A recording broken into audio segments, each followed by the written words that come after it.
भूतिया गांव, इंग्लिश में बोले तो हॉरर विलेज। हिंदी कहानी बेड टाइम स्टोरी।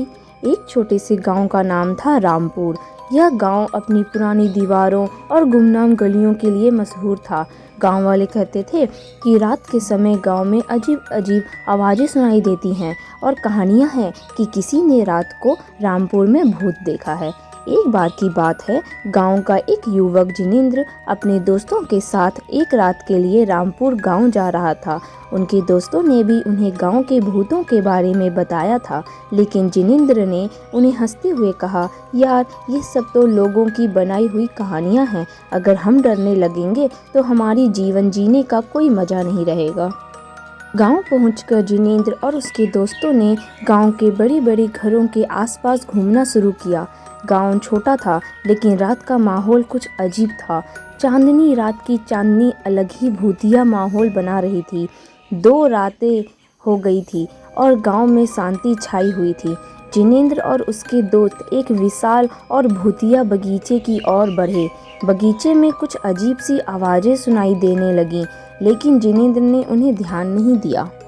अचानक वहां से एक वृक्ष की छाया में कुछ दिखाई दिया।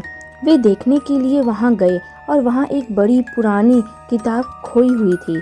जिनेंद्र ने किताब को उठाया और देखा कि यह एक पुरानी गांव की दास्ताना थी। उसमें लिखा था कि गांव में कई सालों पहले एक भूत बसता था जो रात को गांव की सड़कों पर घूमता था। लोग कहते थे कि वहां अक्सर अजीब अजीब आवाज़ें सुनाई देती थीं और किसी ने भूत को देखा भी था। जिनेंद्र ने यह सुनकर भी विश्वास नहीं किया और अपने दोस्तों को भी हंसते हुए कहा, यह सब लोगों की फैंटेसी है, हमें किसी भी भूत से डरने की ज़रूरत नहीं है। वे लौटते समय रात का समय बढ़ रहा था और गांव की सड़कों पर अजीब अजीब आवाज़ें सुनाई देने लगीं। जिनेंद्र की हंसी रुक गई और उन्हें यह महसूस हुआ कि कुछ अजीब हो रहा है। अचानक वे एक अदृश्य शक्ति का सामना करते हैं जो उन्हें अपनी ओर खींच रही है। जिनेंद्र और उसके दोस्त बहुत डर के मारे हुए थे, लेकिन वे भागते भागते वापस गांव पहुंचते हैं। गांव वालों ने उनसे पूछा, तुम्हारी हंसी कहाँ गई? जिनेंद्र ने सब कुछ बता दिया और कहा, हमने खुद देखा है, गांव में कुछ अजीब हो रहा है।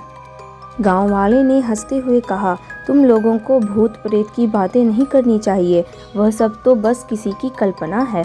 जिनेंद्र और उसके दोस्त ने सोचा, क्या उन्होंने सच्चाई देखी थी या फिर उनकी कल्पना ने उन्हें धोखा दिया था?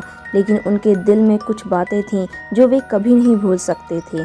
रामपुर गांव की रातें हमेशा भूतिया रहेंगी और जिनेंद्र ने इस बारे में गहराई से समझा है कि कभी कभी हकीकत भी भूतिया हो सकती है।